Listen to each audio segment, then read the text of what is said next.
ঝিমঝিম করে বৃষ্টি পড়ছে, আর এই বৃষ্টির সময়ে যদি গরম গরম খিচুড়ি থাকে তবে খাবার ইচ্ছেটাই বেড়ে যায়। তাই আজ আমি বানিয়ে ফেললাম খিচুড়ি। মুগের ডাল আর কাঁচা লঙ্কা, শুকনো লঙ্কা, তেজপাতা, জিরা সম্বারে দিয়ে মুগের ডাল ভেজে আমি জল দিয়ে দিলাম। কড়াই ভেজে নিয়ে জল দিয়েছিলাম, এবার ডেকে দিয়ে দিলাম। দিয়ে ডালগুলো সেদ্ধও হয়ে গেছে, এবার গোবিন্দভোগ চাল দিয়ে দিলাম।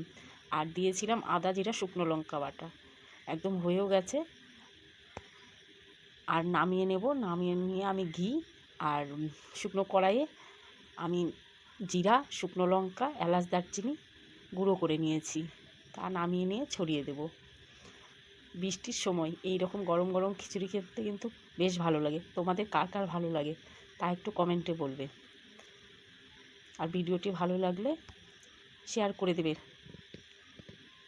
অনেক ধন্যবাদ।